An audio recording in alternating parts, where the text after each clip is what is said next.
Hoy vamos a presentar el título Varón aprobado desde el cielo y también otro subtítulo que sería La importancia que Dios sea tu Padre. ¿Se escuchó muy bien? La semana pasada estuvimos viendo acerca de Jesús que fue varón aprobado. Así que vamos a comenzar la lectura en el libro de los Hechos, capítulo 2, versos 22 en adelante. Dice la escritura, usted lo puede ver en pantalla: varones israelitas, hablando el apóstol Pedro, y también es para nosotros, varones y hermanos que están presentes, escuchen estas palabras. Jesús el Nazareno, varón confirmado por Dios entre vosotros con milagros, prodigios y señales que Dios hizo en medio vuestro a través de él. La semana pasada estábamos viendo que el Señor, nuestro Señor Jesús de Nazaret, por Dios fue confirmado, o sea, pudieron ellos ver a través de los milagros, a través de las sanidades, a través de las señales, que Dios obraba por medio de él, y obviamente decía, tal como vosotros mismos lo sabéis, porque no hacía mucho, cuando mucho unos, ¿qué? 50 días, ¿sí? 50 días aproximadamente lo habían muerto, lo habían asesinado, lo habían crucificado. No hacía mucho, o sea que ellos sabían lo que Jesús había hecho. Y luego dice el verso 23, a este, entregado por el plan predeterminado y el previo conocimiento de Dios, todo era necesario que se cumpliese. Pero no es que los romanos clavaron a Jesús, no es que los judíos lo condenaron, sino que ya, hermanos, acuérdense esto, que esto era un plan predeterminado, era algo que Dios había planificado por amor a nosotros. Dice, clavasteis en una cruz por manos de impíos y le matasteis. Jesús no lo mataron, él dio su vida. Nadie me quita la vida, yo la pongo, dijo el Señor Jesucristo, porque para él no era problema cuando le dijo a Pedro que le cortó la oreja a Malco, el siervo el siervo del sacerdote. Dice, ¿qué es que no puedo llamar 12 legiones? ¿Era? 12 legiones, dice, y me vendrá en mi rescate. Hermanos, eso hubiese sido, se acaba el mundo, porque si nada más un ángel en el Antiguo Testamento destrozó un ejército de 185,000 sirios, soldados, imagínense 12 legiones, ¿cuánto hubiese hecho? Hubiese hecho estragos. Pero, el Señor dio su vida por amor a nosotros. Verso 24 dice, pero a ese Jesús que clavasteis en una cruz por manos de impíos y le matasteis, ese Jesús a quien Dios resucitó de los muertos, dice.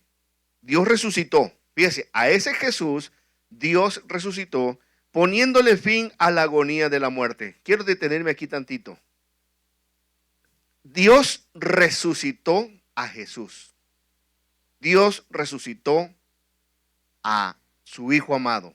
Y cuando hizo esto, fíjese bien, puso fin a la agonía de la muerte. Esto a mí me llama mucho la atención, porque la agonía de la separación, la agonía, o sea, nadie se quiere morir.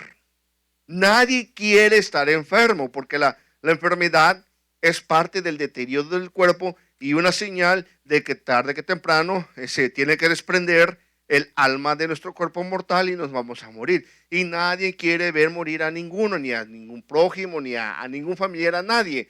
Pero Jesús, ¿qué hizo nuestro Dios cuando resucitó a Jesús?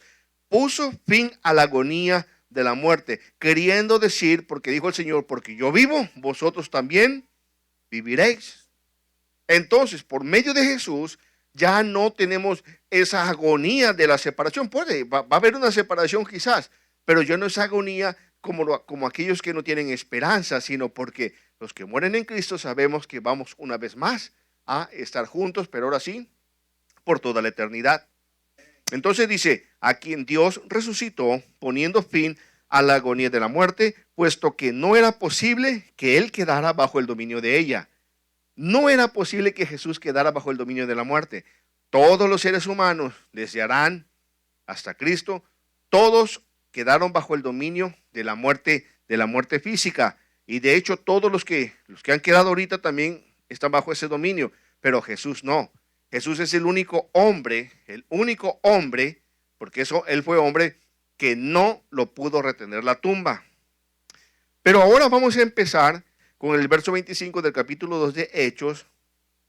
Nos va a explicar Pedro por qué fue que Dios le resucitó de los muertos, por qué puso fin a la agonía de la muerte y por qué era imposible que estuviera Jesús bajo la agonía de la muerte. ¿Por qué era imposible esto? Dice el apóstol Pedro explicándonos, porque dice de él, y esto está también localizado en el Salmo 16, verso del 8 al 11. Dice de él, David dice de él, veía siempre al Señor en mi presencia. Ahora quiero que preste usted la atención. Cuando dice veía al Señor siempre en mi presencia, no está diciendo que David estaba viendo al Señor, sino está hablando de él, de el Señor, que decía, veo al Señor, o sea, al Padre, lo veo siempre en mi presencia.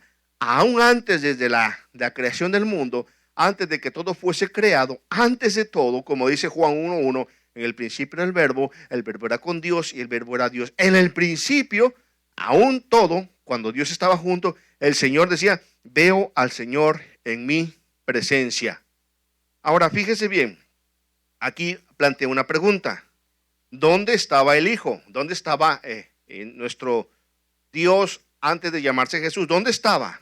Nos dice aquí, pues está a mi diestra para que no sea yo conmovido.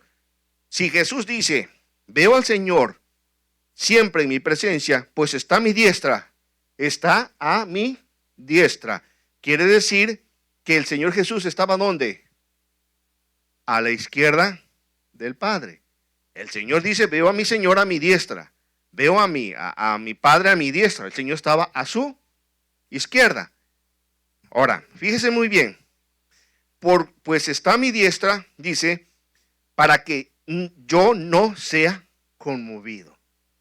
Él está, imagínense, por eso le digo, la importancia de tener a Dios como Padre, porque tú y yo somos el reflejo de Jesús por medio de Jesús. Cuando aceptamos a Jesús, venimos a ser herederos de Dios como hijos y coherederos con Cristo. Entonces, por eso dice el Señor, porque está a mi diestra, no seré yo conmovido. Así que nosotros, cuando venimos a ser hijos de Dios, venimos a parecernos a Jesús, y el Hijo de Dios va a estar a la diestra también de Dios. Y si Dios está a tu diestra, ¿quién te va a tocar? Porque si Dios es con nosotros, ¿quién contra nosotros? El profeta Jeremías, un hombre que lo maltrataban, un hombre que lo insultaban, un hombre que lo humillaban, él con todo y todo decía, mas Jehová va conmigo como un poderoso gigante. Entonces el Señor Jesús, aún antes de la eternidad, dice, pues está a mi diestra para que yo no sea conmovido. Y entonces, nuestro Dios, nuestro querido amado Jesús dice, por lo cual, imagínense, mi corazón se alegró y mi lengua se regocijó y aún hasta mi carne descansará en paz. Ahí está el mismo Señor profetizando. Como dice, pues el que está a mi diestra es mi papá, no voy a ser conmovido. Obviamente, mi corazón se alegró. Mi corazón se alegró y mi lengua se regocijó. Por eso, hermano, si Dios está contigo, ¿quién contra ti? Si Dios está a tu diestra, si tú estás a la diestra de Dios, ¿quién te va a hacer algo? El Señor Jesucristo mismo se los dijo, hey, de mis manos nadie los arrebatará. El Señor Jesucristo dijo eso, de mi mano nadie te va a arrebatar. Mi corazón se alegró, mi lengua se regocijó y dijo, y aún hasta mi carne, ya viéndose en él, en el futuro, proyectándose en el tiempo humano, cuando se iba a encarnar, decía, y aún hasta mi carne descansará en paz. Y luego dice, ¿por qué va a descansar en paz? Pues tú no abandonarás mi alma en el Hades. El Señor está hablando, el Señor Jesucristo, él está profetizando David acerca del Cristo, que él no iba a ser abandonado en el Hades, él no iba a ser abandonado en el infierno. Él no iba a ser abandonado. ¿Por qué creen que no iba a ser abandonado? Pues porque Él estaba a la diestra del Padre. Él estaba y no iba a ser conmovido. Y luego dice, no abandonarás, verso 27, mi alma en el infierno, ni permitirás que tu santo vea corrupción. Por eso le digo, es importante que, esta es la importancia de que Dios sea tu Padre. Porque cuando Él es tu Padre, usted cree que si Dios es su Padre y que si usted ha sido engendrado y ha nacido de nuevo, ¿usted cree que Dios lo va a dejar en el infierno? ¿Usted cree que Dios va a dejar que su santo vea corrupción? Y esto hablaba del Señor Jesucristo. Dice, pues no permitirás que tu santo, porque Él es santo, vea corrupción. No lo va a permitir. Luego dice el verso 28, me has hecho conocer los caminos de la vida, me llenarás de gozo con tu presencia.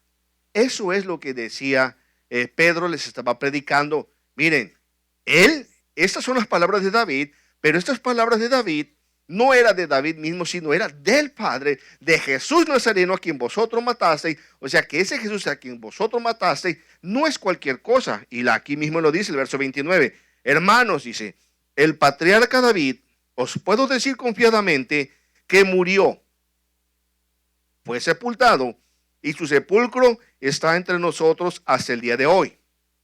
Pero, siendo profeta y sabiendo que Dios le había jurado sentar a uno de sus descendientes en su trono, verso 31, veamos que dice verso 31, miró hacia el futuro y habló de la resurrección de Cristo, que ni fue abandonado en el Hades, ni su carne sufrió corrupción. O sea, el apóstol le está diciendo, pero ¿de quién está hablando? Está hablando de la profecía que David, y sabían que David era un hombre venerado entre los judíos porque era considerado un siervo de Dios, un rey, un profeta de Dios, era un hombre respetado. Y si David había dicho eso, Pedro le estaba diciendo, eso que dijo David, ¿saben de quién es? ¿De quién es? De Jesús, al que vosotros matasteis.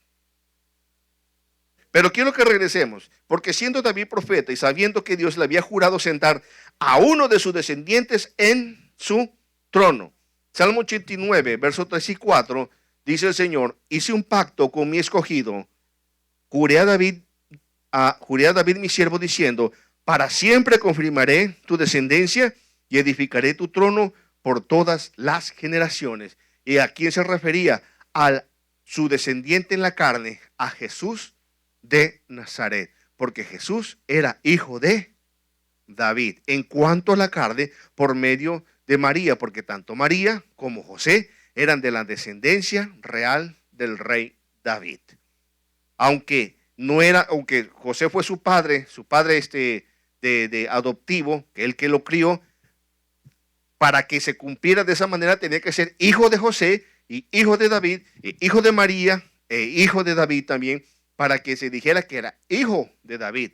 Pero era hijo de David por cuanto la descendencia de María, pero era hijo de Dios porque era Dios que había venido y había venido a fecundar el óvulo de María y se hizo carne y vivió entre nosotros. O sea que Dios, que nuestro Señor Jesucristo, era Dios por ser hijo de Dios y era hijo de hombre, era hombre por ser el hijo del hombre. Por eso tenía las dos naturalezas. Entonces nos dice,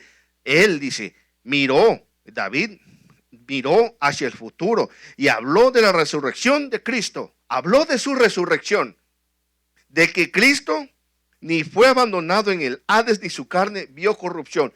No fue abandonado en el Hades. Y luego les explica a este Jesús, y se los viene a recalcar, al que vosotros matasteis, al que vosotros crucificasteis, al que vosotros entregasteis en manos de pecadores, a este Jesús resucitó Dios. A este Jesús, ustedes lo mataron, sí, pero a este Jesús que fue entregado hace 50 días, porque era el Pentecostés, 50 días después de la Pascua, a este Jesús, Dios lo ha levantado, lo resucitó, y ¿saben qué? De lo cual nosotros somos testigos de su resurrección.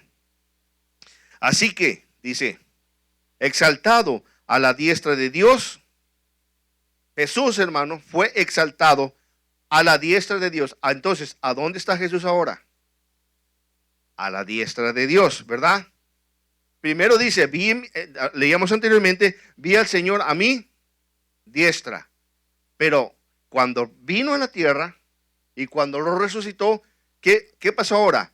Ahora el Señor fue puesto a la diestra de Dios. Ya no estaba a la izquierda. Primero en la eternidad estaba a la izquierda, pero ahorita está a la derecha de nuestro Dios. Así que exaltado a la diestra de Dios y habiendo recibido del Padre la promesa del Espíritu Santo, ha derramado esto que vosotros ves y oís.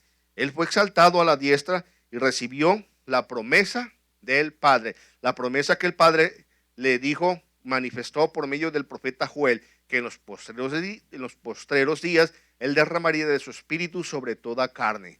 Así que, hermano, mire, fíjese, es que esto es impresionante. La eterna majestad, el Padre divino, el Padre eterno, el Hijo, hablando del Padre, una hermosa relación. Por cuanto está a mi derecha, cuanto estoy a la diestra de mi Padre, no seré conmovido. Y Él no me va a dejar en el infierno. Mi papá no me va a dejar en el infierno. Mi papá no me va a dejar que yo vea corrupción. No iba a dejar que Él era un santo. El cuerpo de Jesús era santo. No podía haber corrupción. Por eso lo resucitó de los muertos nuestro Padre eterno. Por eso hizo esto. Entonces nos sigue diciendo aquí. Y fue exaltado. Y recibió, cuando fue exaltado, allá arriba, y habiendo recibido la promesa del Espíritu Santo, ha derramado esto que vosotros veis y oís. Porque Jesús fue al cielo, entonces ya con toda la plenitud dejó que el Espíritu Santo fuera derramado en todos sus hijos. Aunque cabe aclarar que la presencia del Espíritu Santo siempre ha estado en la tierra, siempre, desde un principio, desde el Génesis, cuando el Señor dijo, la Biblia dice en el principio que Dios los cielos y la tierra, y el Espíritu de Dios se movía sobre la faz de las aguas. Siempre ha estado influenciando, pero nunca había estado habitando de manera permanente en su pueblo. En el Antiguo Testamento, de cuando en cuando el Espíritu Santo venía y se manifestó grandemente en Moisés. Tanto que así que Moisés le dijo un día a Dios, mira Moisés, tú tienes mucha carga con este pueblo, reúneme a 70 varones y voy a tomar de tu espíritu y lo voy a poner sobre ellos. Pero no era del espíritu de Moisés, dice, voy a poner del espíritu que hay en ti. Era en Moisés que había su espíritu propio de vida, pero Dios había depositado su espíritu en este varón para que él pudiera recibir la ley de Moisés, la ley de Dios. Dice, voy a tomar de tu espíritu y lo voy a repartir sobre los varones, los 70 ancianos que tú vas a escoger. Y así fue. Muchos piensan, hermano, muchos predicadores han dicho que fue que Moisés impartió su espíritu. No es así. Si usted lee la Biblia y dice, voy a tomar de tu espíritu. La Reina Valera la pone con letra minúscula de tu espíritu, pero otras versiones que han visto la traducción, la interpretación correcta, le han puesto de tu espíritu con E mayúscula, refiriéndose al Espíritu de Dios.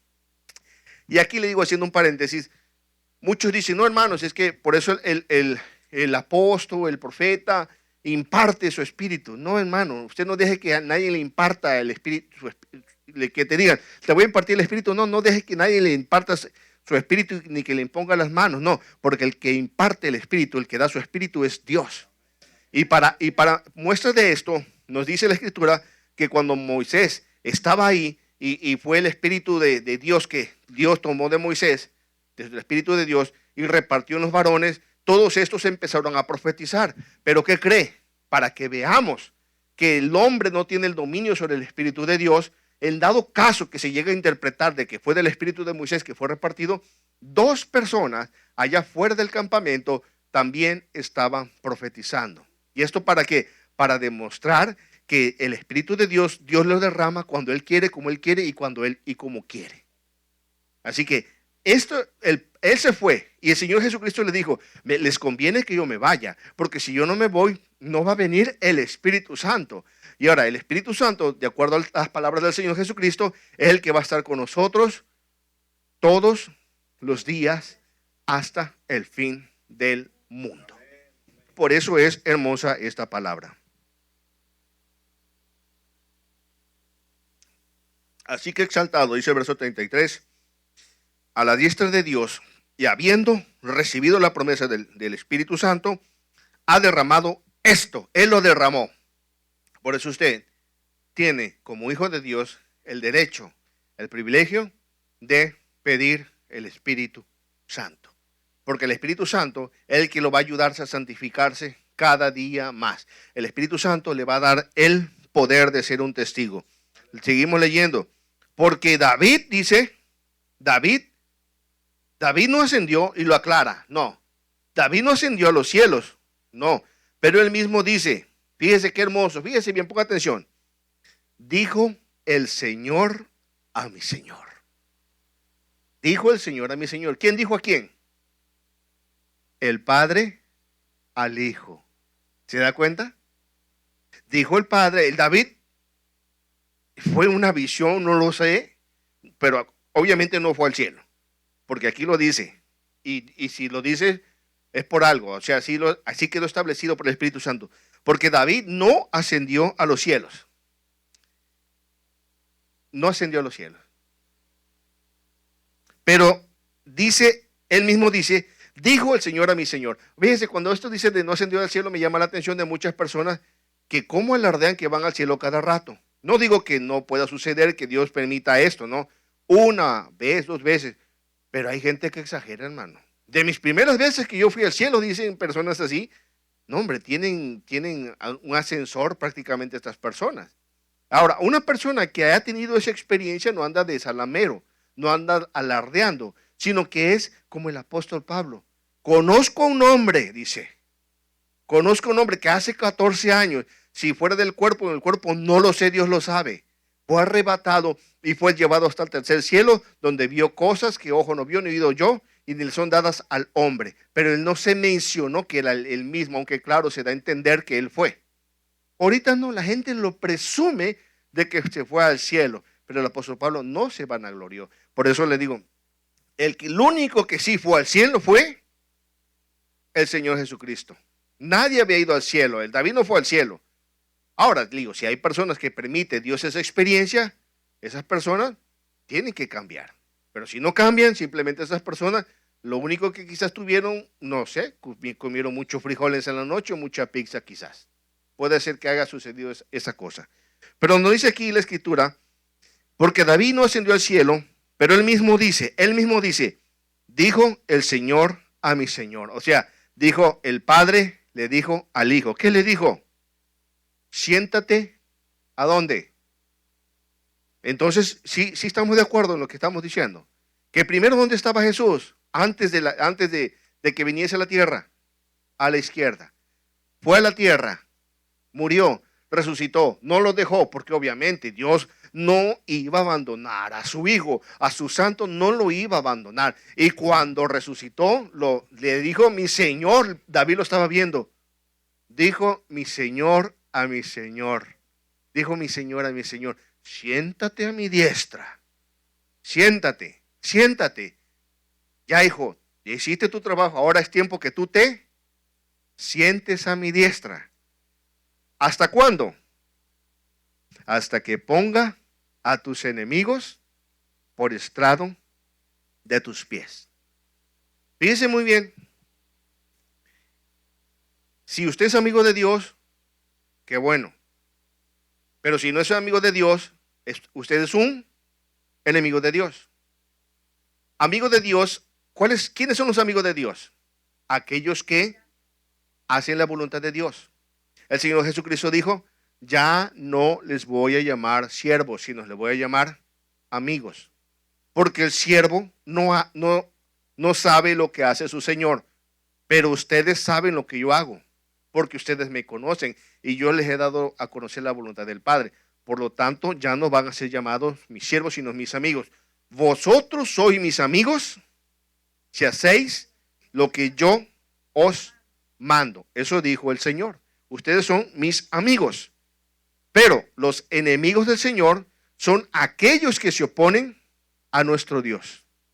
¿Y quiénes se oponen a nuestro Dios? Primeramente, a ese que el Señor lo reprenda. Ni siquiera merece que se le merece mencionar su nombre. El Señor lo reprenda y todos sus secuaces, todos sus seres espirituales de maldad, que el Señor los reprenda. Ni se merece siquiera que se mencione. Ellos son los enemigos y todos aquellos que se oponen a Dios. Pero fíjese una cosa, también le voy a decir algo. También en la casa de Dios hay enemigos. Santiago, ¿qué dice el hermano del Señor? Santiago 4:4, ¿qué dice? Oh almas adúlteras, ¿no sabéis que la amistad con el mundo constituye enemistad con Dios? Cualquiera pues que quiera hacerse amigo del mundo, se constituye enemigo de Dios. Almas adúlteras, le está diciendo. ¿Por qué? Porque resulta ser que el Hijo de Dios, que debe vivir una vida santa, una vida recta, una vida apartada del mal, una vida piadosa, de momento se pierde, se desorienta, no sé qué es lo que le pasa al Hijo de Dios muchas veces, se enfría, se entibia y anda en el espacio. Anda como decía alguien por ahí, como el hermano Horacio. ¿Cómo que Horacio? Sí, un pie en el mundo y el otro en el espacio, dice. Un pie en la iglesia y el otro en el espacio. O sea que esas almas son inconstantes. Y el Señor Jesucristo dice de los inconstantes, dice de los tibios. Él lo dice, no lo digo yo. Por cuanto no eres frío ni caliente, sino tibio, te vomitaré de mi boca. Y si algo tú lo vomitas, ¿qué significa cuando tú lo vomitas? ¿Significa que lo escupes? No. Lo vomitas, lo sacas de adentro. Entonces, ya estaban adentro. ¿Y qué pasa? Son vomitados. No son escupidos. Son vomitados. Entonces, dijo el Señor a mi Señor. El Padre le dijo al Hijo, siéntate a mi diestra, hasta que ponga a tus enemigos por estrado de tus pies. ¿Y qué significa por estrado de tus pies? ¿Dónde van a estar los enemigos del Señor? Bajo la planta, como cucarachas. ¿Qué? ¿Usted qué hace una cucaracha? Y la levanta, ay, cucaracha, y la levanta, y la acaricia, y la besa una cucaracha. No. ¿Qué hace con la cucaracha? La tira al suelo, bueno, ni la toca siquiera. ¿Y qué hace? La aplasta, ¿verdad? Todos los enemigos del Señor van a ser raídos. Veamos lo que nos dice, es porque esto que está poniendo aquí Pedro, que está predicando, que dijo David, vamos a corroborarlo, y está en el Salmo, capítulo 110, del 1 al 6. Fíjese muy bien, porque no está hablando Pedro lo que se le ocurrió, no está inventando, no está dando una palabra revelada, un rema, que me bajó ahorita del cielo un rema, aquí le va algo que, no. Los santos hombres de Dios no se sacaban las cartas debajo de la manga. ¿Saben por qué? Porque ellos usaban chaleco. Así que como el chaleco no tiene mangas, no pueden sacarse las cartas de la manga. Pero estos predicadores de hoy en día, no, hombre, tienen unas camisas manga largas, gabardinas, se sacan muchas cartas y palabras reveladas que quién sabe de dónde viene. Pero dice el Salmo 110, para que corroboremos qué es lo que dijo David. Dice el Señor a mi Señor. Otra vez lo mismo, ¿verdad? ¿Sí o no? Siéntate a mi diestra hasta que ponga a tus enemigos por estrado de tus pies. Y vamos a ver cómo es que va a hacer esto. El Señor extenderá desde Sión tu poderoso cetro diciendo, domina en medio de tus enemigos. Y va a venir el Señor y va a regir a las naciones con vara de hierro.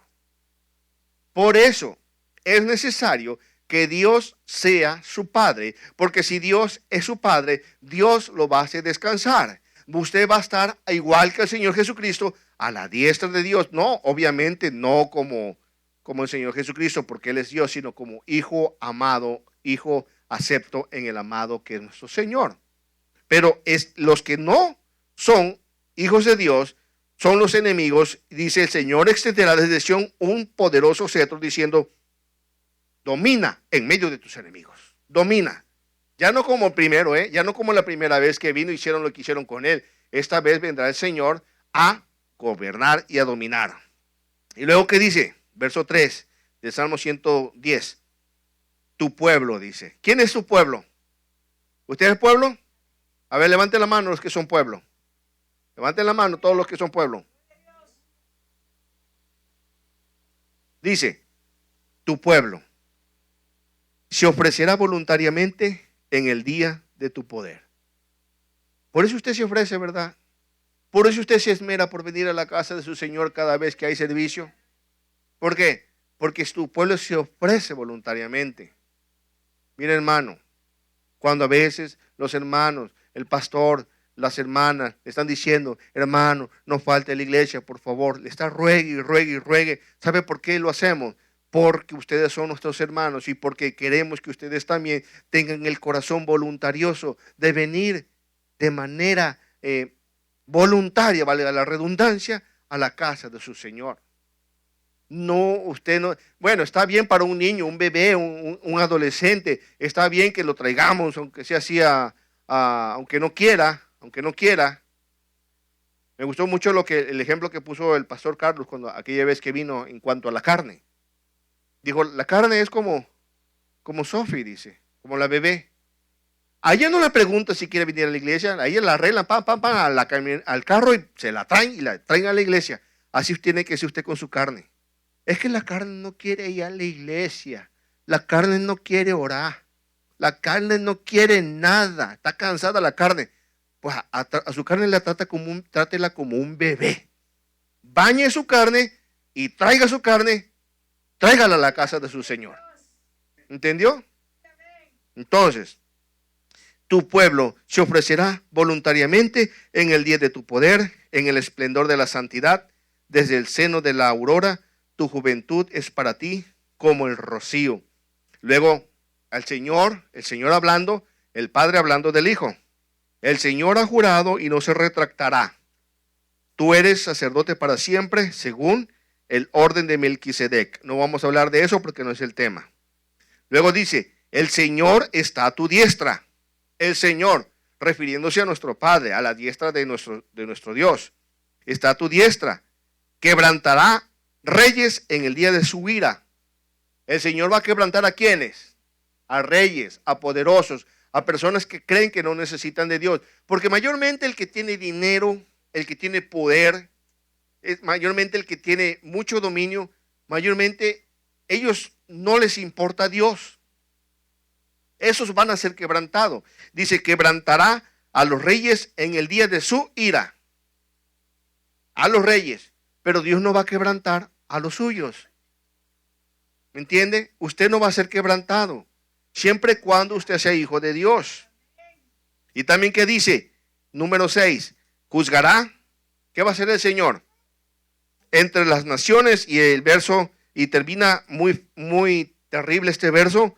¿Qué va a hacer? Aparte de juzgar a las naciones, ay Dios mío, las llenará de cadáveres, quebrantará cabezas sobre la ancha tierra, quebrantará cabezas. El Señor va a venir y va a sus enemigos, ponerlos por estrado de sus pies y los va a quebrantar a sus enemigos. Por eso es necesario que usted sea hijo de Dios, amigo de Dios. Mire, si usted es hijo de Dios, el Señor Jesucristo, que es Dios mismo también, es su amigo. ¿Qué más quiere? Dígame, ¿qué más quiere? ¿La lotería? ¿Para qué le va a servir? Se la va a acabar. Se va a volver loco. Se saca la lotería. Al ratito se le bota la canica y ya se perdió. Se va al infierno. ¿Riquezas? No. Dios es su Padre. ¿Entiende? Entiéndalo bien. Dios es su Padre. Jesús es su Señor, su Salvador. Su amigo. ¿Me entiende? Su amigo. Y ¿sabe qué es Jesús también? Nuestro hermano. Porque él dijo, vayan y díganle a mis hermanos, voy delante de ellos a Galilea. Él es nuestro hermano. Y no se avergonzó de llamarnos hermanos. O sea, somos todo. Somos hijos de Dios. Somos amigos de Dios. Por medio de Jesús, Él es nuestro hermano mayor. El que te va a defender de los bullying, de esas personas que son bullying, te va a defender Él.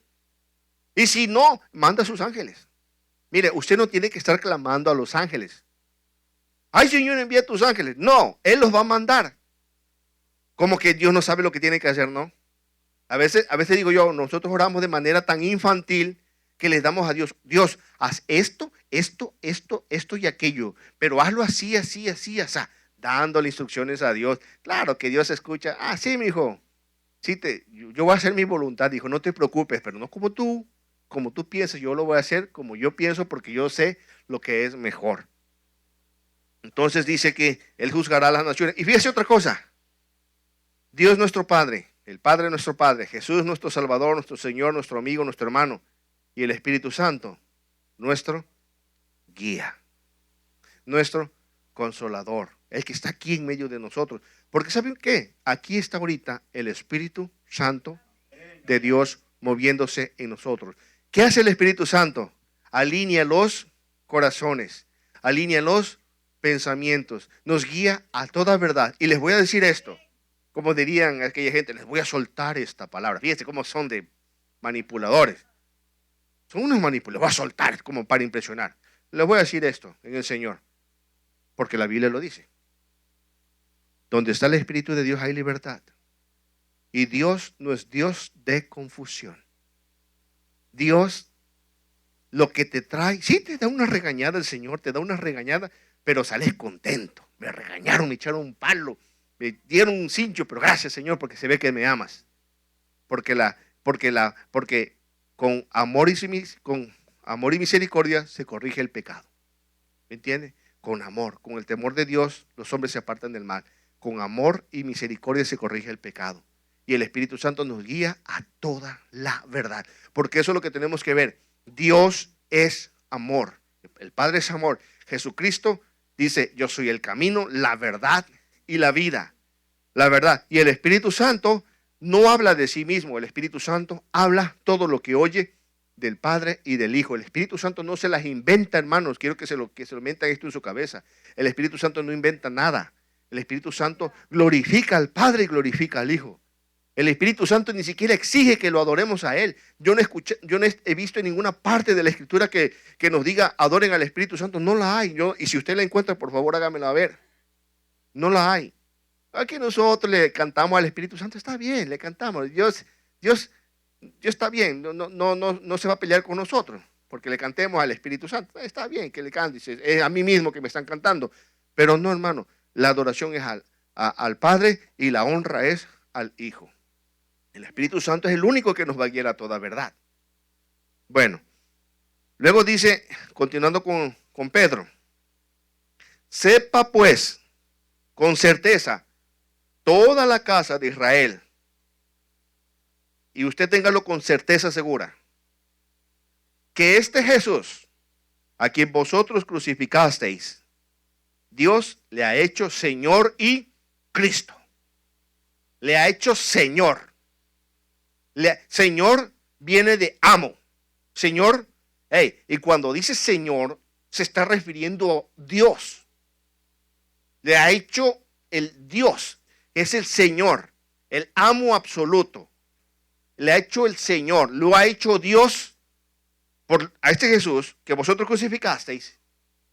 Se lo está restregando en la cara, Se lo mataron, pero Él ha resucitado. Él, Dios, el Padre, lo ha hecho Señor, lo ha hecho Dios y Cristo. Cristo significa, le ha hecho su ungido, le ha hecho su representante mismo aquí en la tierra. Porque el cuerpo de Jesús, su cuerpo era lo que era el ungido, aunque Él era Dios, pero su cuerpo era lo que era el ungido. ¿Por qué? Porque resucitó. Y el ungido significa el que representa a Dios. Como les he explicado anteriormente, la unción o Mesías significa ungido, y la unción es literalmente estar embadurnado o embarrado de pies a cabeza de una pomada, de un aceite, de lo que sea, estar así empapado totalmente. Jesús, en su cuerpo, Él estaba impregnado de la presencia del Espíritu Santo, por eso era el ungido del Señor. En su cuerpo, aunque por dentro Él era Dios. A Él nadie le quitaba lo de Dios, ¿me entiende?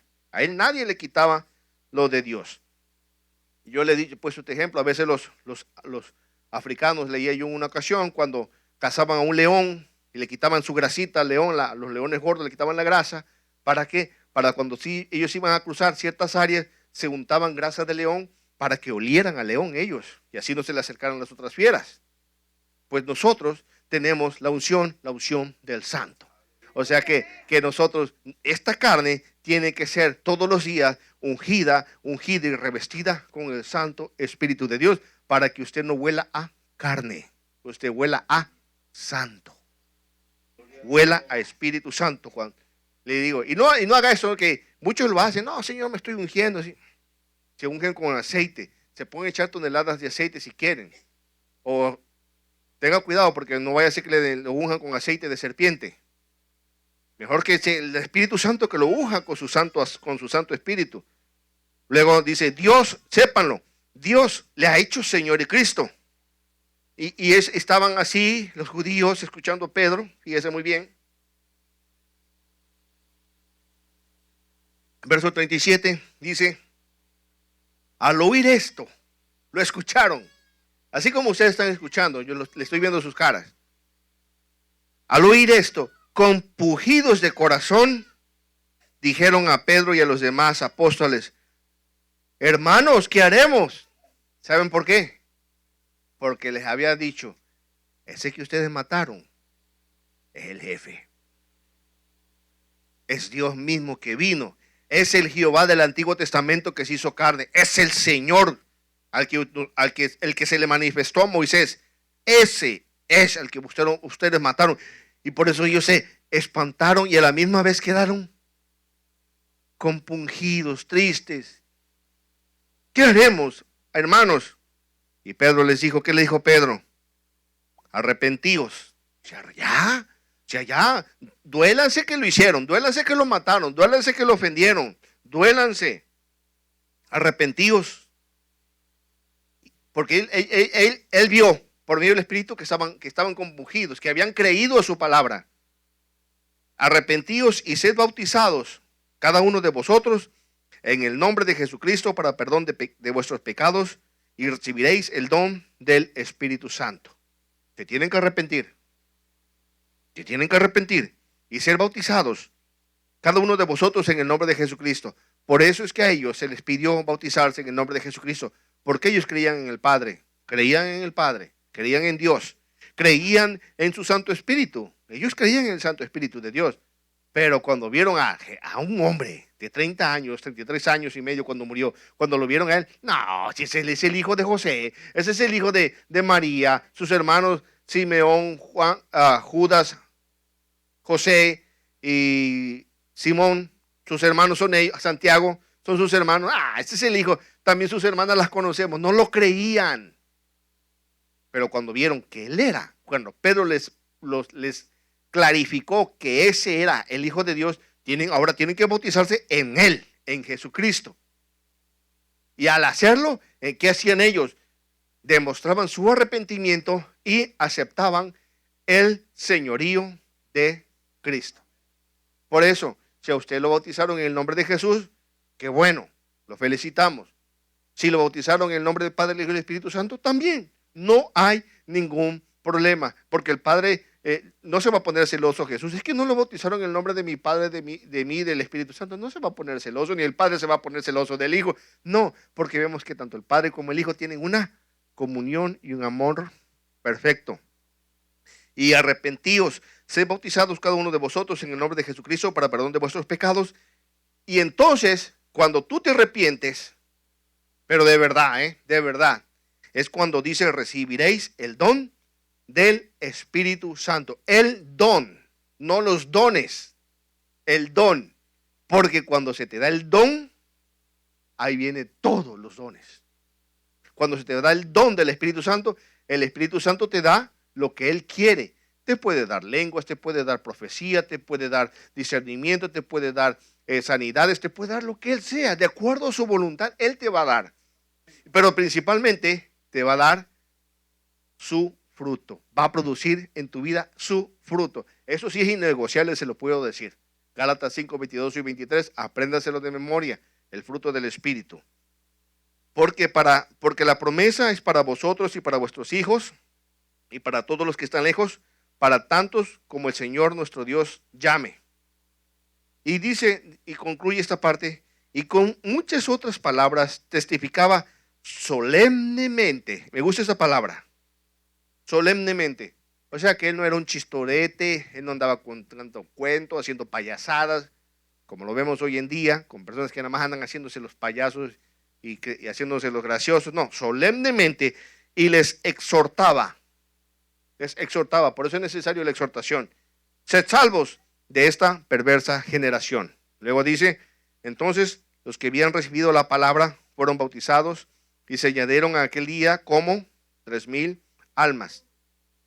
Y se dedicaban continuamente, dice, a las enseñanzas de los apóstoles, a la comunión, al partimiento del pan y a la oración. Por eso usted, hermano, qué bueno que vino, yo lo felicito. Por favor,